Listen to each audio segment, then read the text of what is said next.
There are fewer than 30 men in the world qualified to drive Formula One. A mere half dozen, perhaps, to win. At this moment, I'm inclined to think you're not one of them.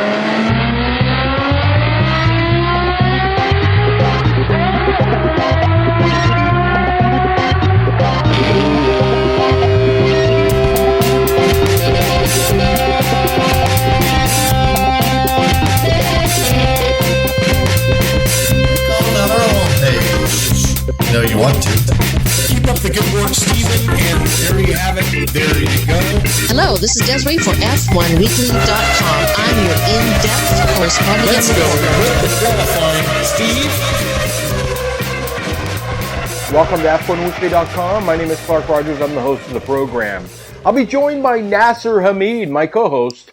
This is podcast number 814, January 6th. 2020. Nasser? Thank you, sir. I say greetings and New Year's regards to all the F1 Weekly Familia members around the world. Thank you, Nasser. On today's program, former Renault CEO Carlos Ghosn escapes from Japan and is now hiding in Beirut. Alonso and the Dakar Rally. Bottas living in a dream world. And of course, today's special interview from Daytona is with Monsieur Loïc Duval. And I'd like to remind everybody we need your contributions to keep this program on the air. Just click on the Support F1 Weekly tab.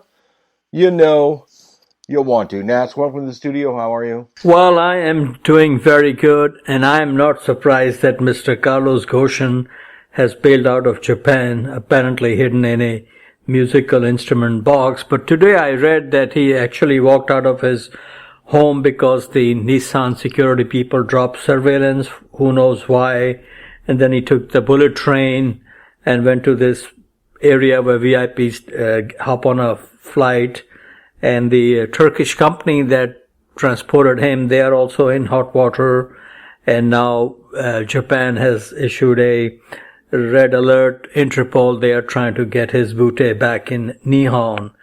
What say you? Absolutely fascinating. I love every minute of this, but you have to give it to Japan. I mean, he was under house arrest. First, he was imprisoned for a long time in their local Mayberry RFD jail cell. Then they finally let him have some freedom. He was under house arrest at his beautiful home in Japan, but it was just too much for him. He couldn't take it because this man, we have to remember, has multiple homes all over the world and was always free and ready to exploit all that money that he had for years and years. And let's not forget, too, that the reason why Renault was allowed to come back to Formula One was Carlos Ghosn. And this man, I don't know what happened, but now he's a fugitive. He's a man on the run. I would keep an eye out for Flavio Briatore. Somewhere around Sardinia, you may see Carlos Ghosn on his yacht in a mankini. Well, I just wonder if he was listening to Dance of the Sugar Plum Fairy while he was hiding in that, allegedly hiding in that musical box. But the heat is on. But the thing is, when you have such a high-profile, rich, and famous guy, it was Japanese authorities' mistake to let him get out of the jail. They should have kept him there because I'm not surprised. Do you remember that guy from the Max Factor family who was accused of drugging and raping girls? They did not nab him right away. So next thing you know, he bailed out and they finally tracked him down in Mexico. And so I'm not surprised that he bailed out. Vijay Mallya was in India, and the Supreme Court of India issued a no exit order on him. And by the time 2 days later they went to serve him in India, they found out, he's already left the country. So, when you are high and mighty, you can pull a lot of strings. Yes, the high and mighty can pull a lot of strings and request a little airplane, and there they go. Absolutely. So when are you escaping from San Jose to Clermont-Ferrand or Dijon-Prenois? Well, it's interesting, but my prison is a financial prison. I am not Carlos Goshen. So my prison is quite rock solid. And it works very, very well. You can check in and you can check out anytime you like. Well, I could check in, but my distance is very limited. Okay, great, great. So how was the weekend for Mr. Rogers otherwise? Everything is okay. We still are alive, and this is podcast 814, so people can just leave me alone. Yes, and what's going on with your hombre, Nando, in Saudi Arabia? I heard he ran into some problems today.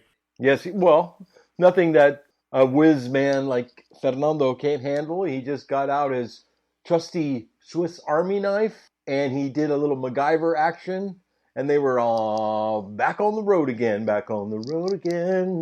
I can't wait to see a picture of him on a camel. You need that? Yeah, which is a tradition when you go in that part of the world, you know. I haven't seen a picture of you on a camel. Well, I have copyright issues on that. Bravo. Well, anyway, sir, let me tell you what I did on Saturday. I went to our favorite place, Daytona, for the Daytona Roar before the 24. And even though it was raining, it was still great to start the new year at a great racing facility. And Daytona 24 Hours is a major international event with a great history. So any visit to this place is a wonderful experience. You know, unfortunately, some years ago, we not only had a civil war in the American Open Wheel Series, there was also a civil war in the sports car scene, and they had the Grand Am and the American Le Mans. Well, now there is lovey-dovey. Both these series have merged. So there is a lot of interest. The crowd was pretty good. And this also helped us with our first interview of the 2020 season. And as luck would have it, Mr. Rogers, it is with your fellow Francais and Le Mans winner Loïc Duval. And I had to ask him before the interview what is the correct pronunciation, because I hear so many variations. And he said it's Loïc Duval.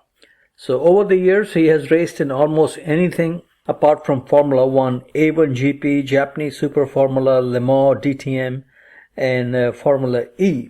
So would you like to play the interview now or a little bit later in the program?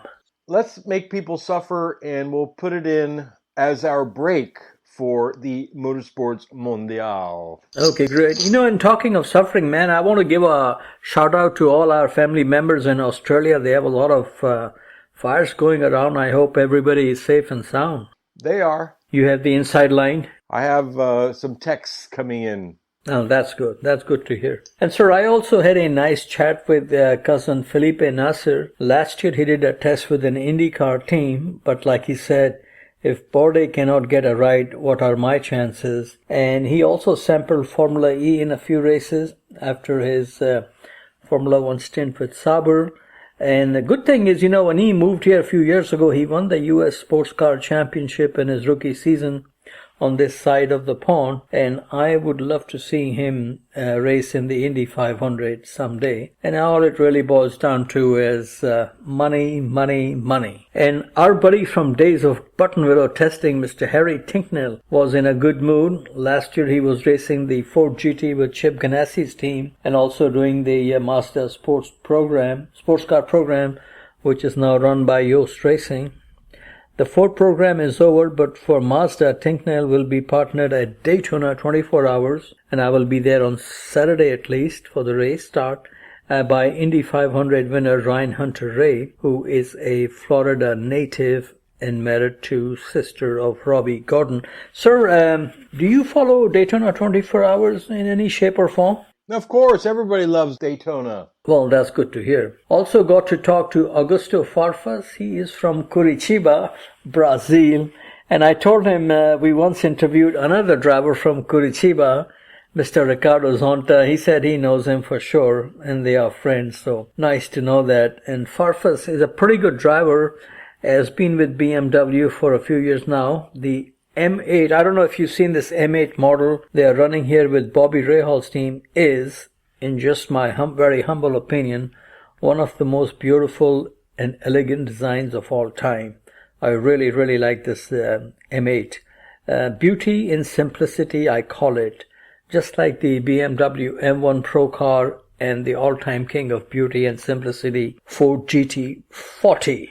And now, Mr. Rogers, the moment both of us have been waiting for, from the dawn of F1 Weekly civilization, if it can be called that, and the man I met and told him how much I enjoy coming to Daytona, Mr. Mike Helton. He is the president of NASCAR. Very kind of him to give me a few minutes of his time. So it was nice chatting with him. And that was really the Haagen-Dazs and hot dog moment of my trip to Daytona on Saturday. So shall we move on to the next item? Absolutely. After that NASCAR Farfignugan, let's continue with something exciting. Okay, we shall move on to normal programming and the business of Formula One Grand Prix motor racing. Sir, I want to get your opinion on this F1 news we have, that Robert Kubica is now joining Alfa Romeo as a reserve driver. I guess the feel-good story, which you enjoyed so much, will continue in F1 paddock, but not sure what it will achieve. There was talk of doing DTM, which made a lot of sense, both for the driver and the series.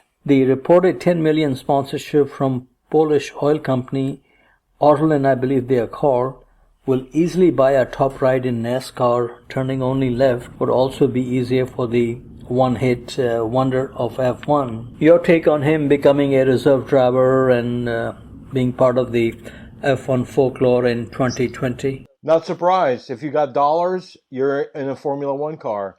It's as simple as that. Yeah, that is very true, sir. I am always amazed how people and companies can flush away millions of dollars for bottom-of-the-barrel performance. I mean, I can give a lot of names, but I don't want to do slings and arrows on any particular driver. But, I think people are smart enough to know who I'm referring to, and there's more than one, quite a few more than one. But oil money has always come in handy in Formula One, but one must look at the positive side of things and feel good about Pastor winning a Grand Prix with millions of PDVSA pesos. And now, sir, this was of much interest to me. This is actually from the Formula One's own website.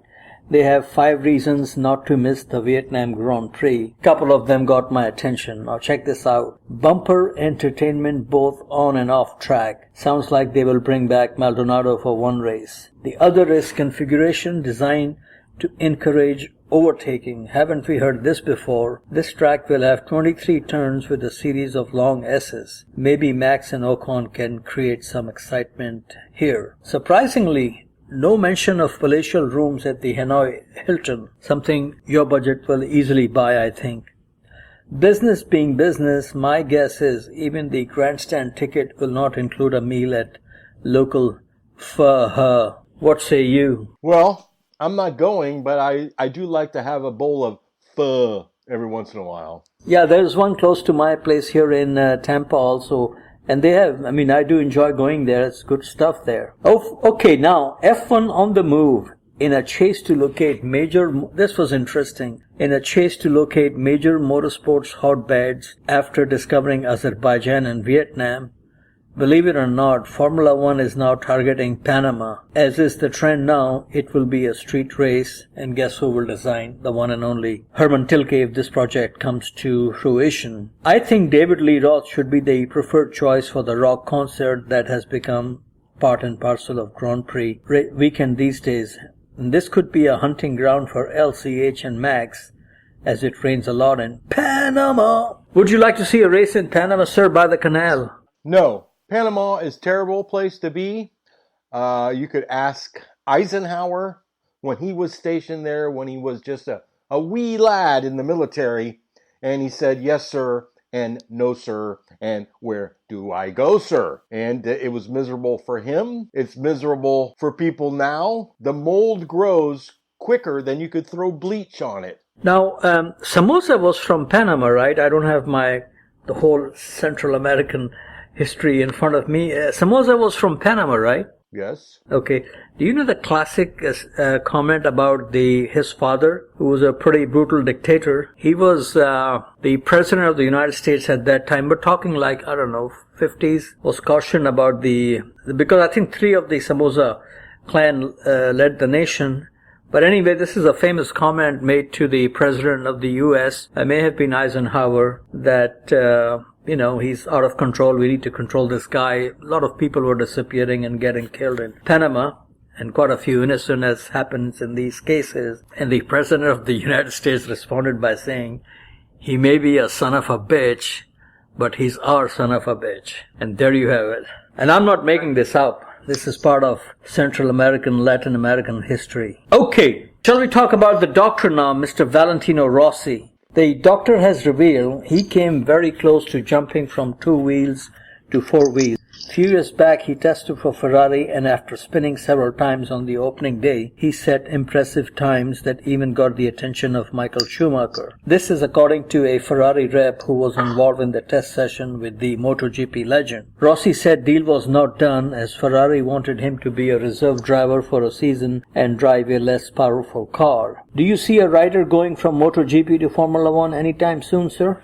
Never. Never ever? Not in this world. I think someday it will happen, but apart from John Surtees, Giacomo Agostini, Eddie Lawson, and Johnny Cicotto all tried their hands on single-seater racing. Cicotto made it to F1 in 1984 with Tolman. A crash and the man in the other car pretty much put an end to his F1 aspirations. He did have a long and successful career in tin tops, racing in DTM quite a bit.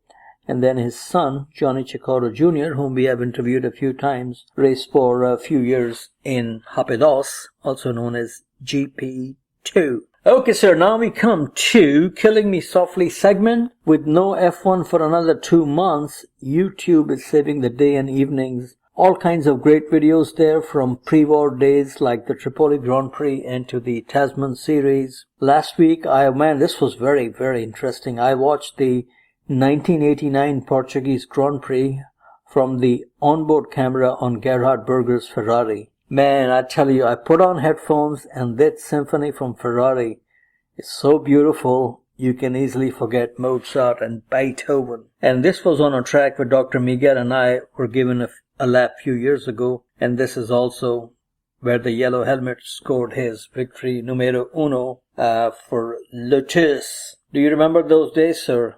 I do remember those days.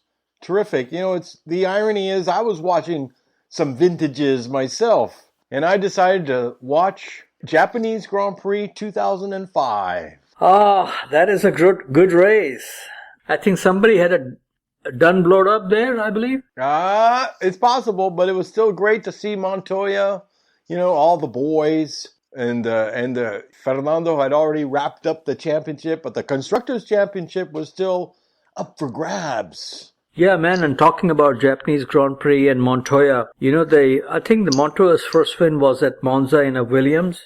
Man, that is a fantastic performance by Monty. Man, I saw Monty walking by, and I'll send you a photo that you can put on the F1 Weekly website. Monty was on the phone, and boy, looks like he's been visiting In-N-Out Burger quite a bit. In-N-Out hot dog. Yeah, it could be. And maybe Five Guys also. Yeah, Monty likes to nibble. Yes, sir. And it's really beginning to show now. But he's an absolutely amazing racing talent, which I've enjoyed very, very much watching. So shall we play the interview now and take a break? Let's do it. Let's bring in Loïc Duval. Okay, folks, I'm here at Daytona with Loïc Duval. First, how are you, and did I get your name correct? Yeah, quite perfect. I'm good, thank you. Happy to be here. It's always early in the season to be back in Daytona for the Roar, but there's a great opportunity and challenge ahead of us. So it's quite cool to be here with JDC and Mustang Sampling, all together with the Cadillac. So I'm really looking forward to this new opportunity. Great. Now you have race winning experience here in the US. What is your impression of American tracks and racing scene? I think most of the guys are feeling the same way. Here in the US, it's all tracks, feeling, kind of bumpy, not so much safety as you can have in Europe or stuff like that, and it's kind of pure racing. So this is the kind of tracks who gave us the the feeling, of pushing the limits, and that's also why we become as kids fan of motorsports, is because of these kind of tracks that there is no way to escape. You just have to push as hard as possible, and if you make a mistake, you pay it straight away. So and the racing itself, it's always a great show. Here in the US, you always fight until the end, so you never give up from lap 1 to the checkered flag. So yeah, it's a great mentality of racing. Great. Okay, your nation is the birthplace of Grand Prix racing and also famous for Le Mans. How did you develop interest in motor racing? Actually, it comes from my father. He was doing motocross when he was younger, and he did put me on a bike also. And I was doing quite okay, but crashing pretty often. And then he decided to stop and to try 4 wheels with a go-kart, and that's the way we went, and then you do some laps, on a racetrack which is close to your home, and then you start to do some races, and and you go into it, and for sure as a kid, to have this feeling, of speed, of being so close to the floor, side by side with some other guys, and also back in the days, F1 in Europe was so big, with Prost and Senna and this kind of stuff. So, you start to dream about being a racing driver. Now, you mentioned karting. How long were you in karting, and any young drivers you raced against who went on to a lot of success like yourself? I did race too long in karting, back in the days. I think I did my first car racing. I was something like 19. And now at 19 years old, you are already in Formula 1. So probably a bit too long, but also I didn't have money, to be able to step up in race cars. So it was definitely a good experience, probably the best to become racing driver for sure. And yeah, a lot of guys I've been racing against, Hamilton, Rosberg, Kubica, all those guys are my generation, and I've been racing against them in go-kart, or also Rosemaya Lopez, maybe a little bit of Alonso and Vettel, and all those guys basically. Yeah, you raced against Hamilton in Formula 3. Going back to those days, was his talent really apparent, that he was something special in those days? I think, he always been really competitive, and for sure super talented guy, also smart, but he also went every year in the best team.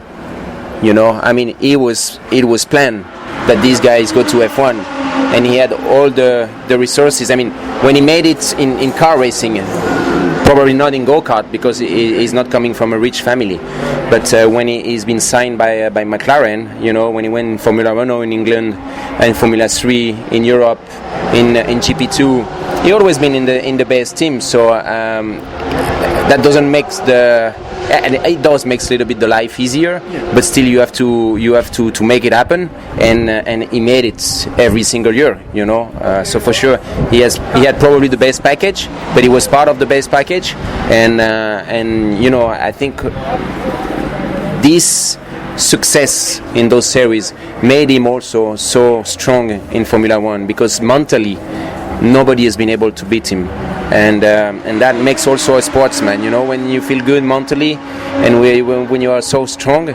it's already a big part in the pocket. In 2003, you won the French Formula Renault Championship. What were the highs and lows of the season that you remember? I think the lows had been the beginning of the year, 1 or 2 races where I didn't put everything together. We were performing, but I didn't score the points I wanted. But then most of it has been quite high. At that time you join Formula Renault, you're fighting against some guys who have experience. My teammate was Patrick Pilet at that time. In Formula Renault, I was fighting against Simon Pagenaud. He was doing his second year. I was in my first year, and I won the championship. So when you do that, for sure there is much more high than lows, and I have to say that it was a great timing. Again, I was in the right team at the right time, and I did well, and then I've been able to win the championship. But this for sure became the moment where I thought maybe I can do something in motorsports. Okay. Now, something you did was test Formula One machinery in, I believe, 2004. How was that experience of driving a Formula One car? And even more important, did Flavio try to sign you to his management contract? It's a kind of dream come true. But I have to say that the first laps, you believe that Formula One is not made for you because it's so quick. You end up so quick in the corners. The braking is so impressive and so strong. So, but then you get used to it. It's something really, really special. And back in the days, I was there with Renault as a French driver. Flavio for sure was the man, organizing everything at that time, and with his management structure. It didn't work out, unfortunately, in a way, but that's the way it is. You have to put a lot of things together to go to F1. On top of being competitive, sometimes you have to be to get the good support, to have the right nationality at the right time, and this kind of stuff. So it's difficult to say, but at the end, I'm still super happy about the career, even though I didn't make it into F1 back in those days. Experience in Japan was great. To come back in Europe with Audi and to win Le Mans and stuff like that, it's something I could not really expect as a kid. So I'm still super happy about the career I've had. Talking of Japan, what made you switch to Japan, and how much did you enjoy racing there? Basically, after Macau in Formula 3, I didn't know what would go on with Renault. I had an opportunity with them, and they were buying me a seat in GP2, but with a team that I believe was not the right one, and I didn't want to end up doing 1 year in GP2 and not doing well, and then to be dropped from the program. So in the meantime, I had the opportunity in Japan to do 2 championships, the Formula Nippon and the Super GT, so super competitive cars, and to get paid also, which when you start racing, the first goal, for sure it's to go to F1, but if you can earn money from your passion, it's something really great, and I got this opportunity. It was also with Honda, which was in Formula One. So back in the days, I know that if I could win the Super Formula Championship, maybe I had a way to go back to F1 with Honda. Unfortunately, when I won the championship, is the year that Honda stopped Formula One. So it didn't work out. Have you developed taste for sushi and tempura? I'm a big fan of it. Big fan of it. Okay, that's good. Okay, what is more important and dear to you, winning the Le Mans 24 hours in 2013 or the WEC Championship? A lot of people are asking. I think they go really all together. For sure, Le Mans, it's a big race, and to win it, as also with Tom and Alan, which they've done so much for endurance racing. It was something really, really special. But also being world champion in your sport, it's also something important. Few weeks ago, we've been introduced on the Hall of Fame at the FIA, as world champion, not at Le Mans as Le Mans winners, but as world champion, and being in the Hall of Fame, it's also something quite prestigious. So it's difficult to say which one for sure. Yeah, if I have to pick up one first, it's Le Mans, because this race is unique, and there is so much heritage and legacy about this race. But also to be world champion, it's something really special for a human being. Okay. Now things happen fast in racing. You had a massive crash at Le Mans in 2014. Can you share with us what you remember?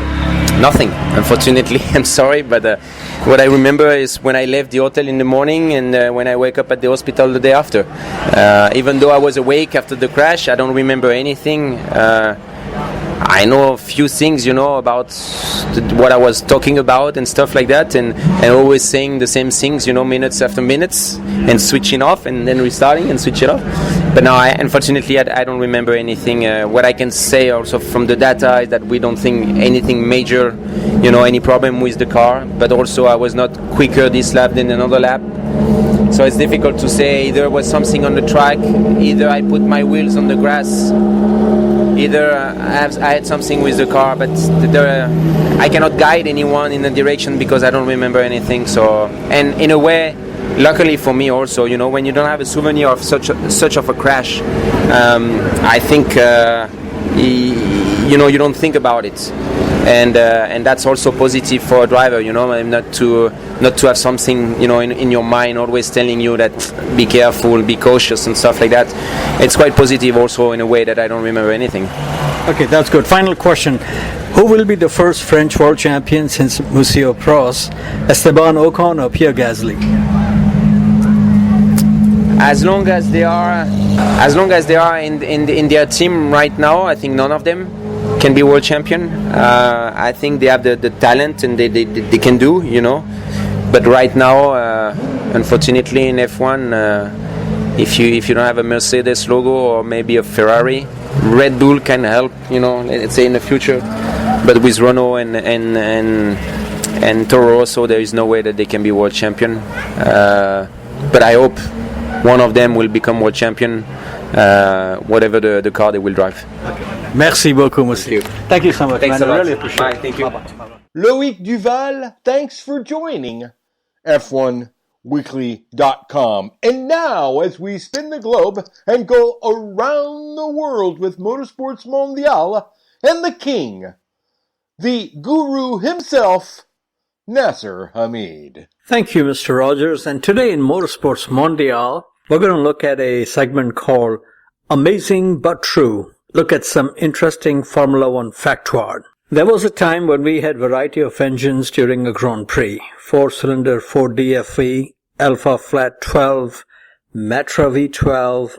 Then came BMW with their 4-cylinder turbo producing 1,200 horsepower in qualifying trim and blowing right and left, just as Nelson Piquet Sr. And if we look at the result of the 1966 US Grand Prix, we will see the winner, Jimmy Clark, powered to victory in his Lotus by a BRM 16-cylinder engine. Amazing but true, and the only time a 16-cylinder engine won in F1. So very impressive. Rule Britannia, this is pretty impressive. Talk about domination. The 1963 season was totally dominated by drivers on Her Majesty's Motorsport Service. Every pole, every race, and every fastest lap, bar one, was achieved by one of three drivers from Britain, Jim Clark, Graham Hill, and John Surtees. The only exception was Dan Gurney's fastest lap in South Africa. Now we come to Peter Collins' gift to Fangio. Monza 1956 Italian Grand Prix season finale. Several drivers including Fangio and Collins had a chance to win the World Championship. Fangio's hopes were gone when he had to make a long pit stop, and then his teammate Luigi Musso refused to give his car to Fangio, which in those days you could do. Then came Peter Collins in the Ferrari pits and saw Fangio sitting there. He got out of his car without being asked and allowed Fangio to jump in, who went on to finish second and take his fourth World Championship. Collins would later say, "I am only 25 years old and have plenty of time to win a championship on my own." Little did he know he would not even finish the 1958 season. Sadly, he lost his life during that year's German Grand Prix at the Nürburgring. Now we come to Al Pease. On lap 22 of 90 of the 1969 Canadian Grand Prix, Al Pease set a record that even Yuji Ide could not break. And how hard can that be? Al became the first and to this day the only driver ever to be disqualified from a Grand Prix for being too slow.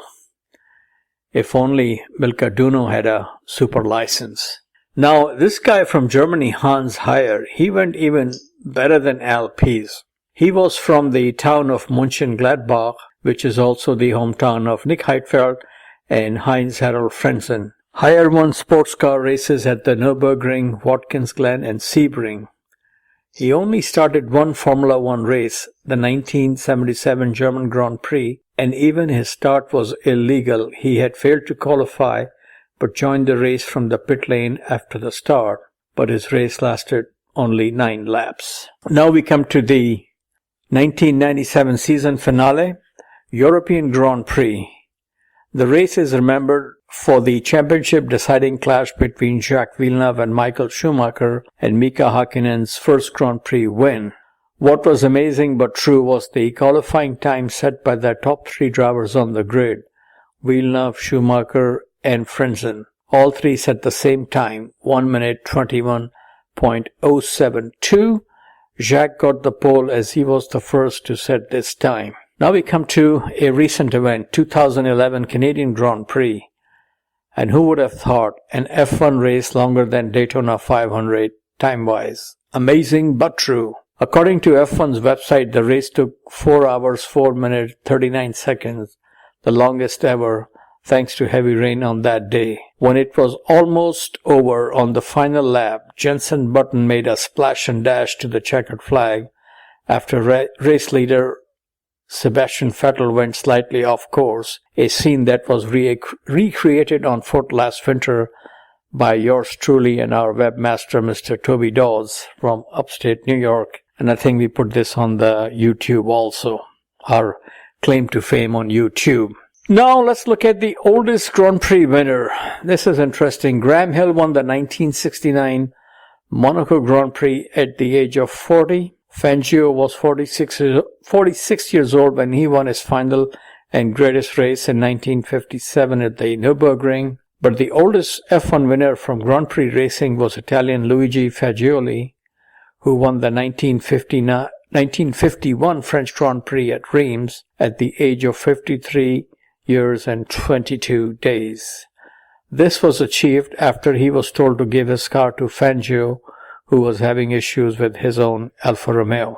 The following year, Fagioli joined Lancia and was killed in an accident after an accident in practice for the 1952 Monaco Grand Prix, which was run as a sports car race, not a Formula One race. And then, of course, we had the 6-wheel winner in Sweden with Tyrrell and Jody Scheckter. And now we come to famous last words. This is from Jorge Lorenzo, who recently announced his retirement, and he was asked just before his official confirmation that if he was going to retire. And his response was, I quote, "You cannot think about getting the apple when the tree is not already in the ground." End of quote. And I wonder how many apple trees are there in Mallorca, where he comes from. But Mr. Rogers, maybe you can help me on this. I have a strange feeling there are quite a few lemon trees in Oviedo. So maybe next Christmas we can send Nando a Trini Lopez CD. Lemon tree, very pretty.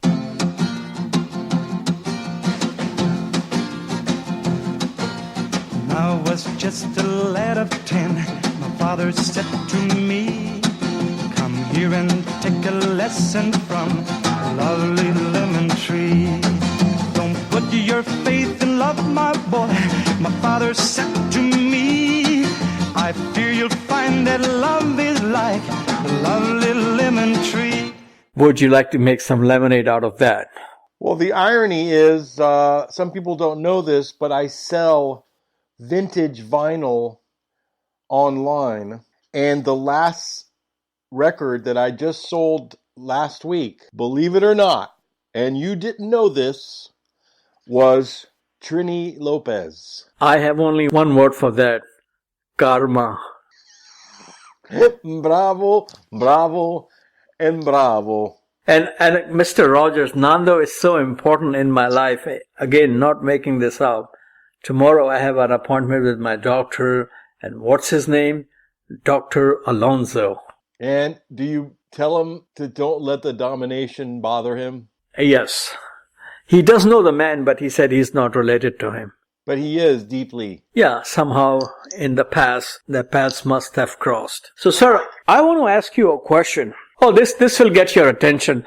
I was listening to a another podcast which was started not too long ago, and one of the guys on the podcast made a comment that they are the pioneers of podcasting, but the host corrected him very quickly. So I thought of you when he said they are the pioneers of podcasting. The pioneers is Mr. Rogers. 2005, sir, when podcasting was invented. You know, funny you say that. When I met Harry Tinknell at Daytona on Saturday, he asked me, are you still doing the podcast? I said, oh, absolutely. And I said to him that our podcast has outlasted the Renault F1 podcast. And he said, I remember you were doing podcasts when podcast was not even, well known. So kudos to Mr. Rogers and hello listeners, Desiree and David Tapia and Steve Fobb. Yahoo ads. Click on them, you know you want to. Exactly. Sir, we will have pre-season testing coming very soon. I want to ask you some questions and see what you think about these things. I think Leclerc will have the upper hand on Sebastian Vettel, but I also think that in 2020, Sebastian will put more of a challenge or be more of a pest to Leclerc than he was last year. What say you on that? Just one problem. He's going to be 1 year older. And if you have any issues about people getting older, just call Tom Brady. He'll explain it to you. Okay. The other thing is, of course, how can you not remember? You mentioned the 2005 Japanese Grand Prix. The 2004 season was totally dominated by Michael Schumacher and Ferrari, and then they got toppled in 2005 by your hombre. Okay?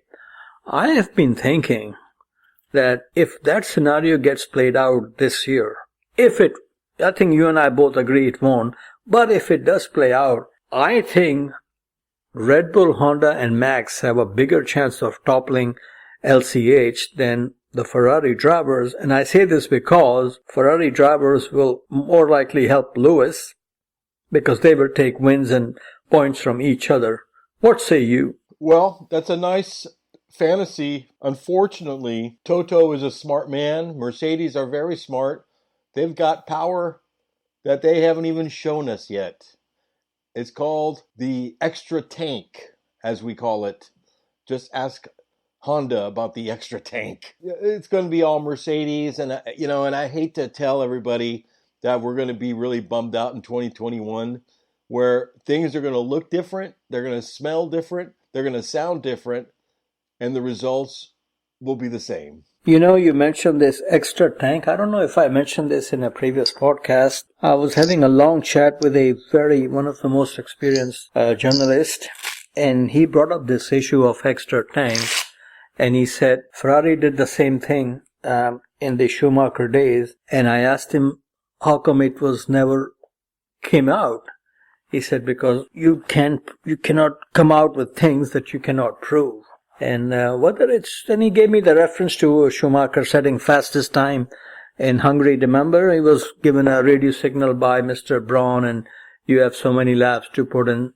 Gained so many laps and he had no problem. But I don't know what the truth is, man. But the ghost of Goshen is everywhere in Formula One, and I guess in other fields also. Exactly. So, but that's cool. I understand these things, Nasser. You are machismo, Mr. Rogers. Thank you. So, speaking of machismo, I want to thank everybody who listens to this program. Good night. Thank you. Bye-bye.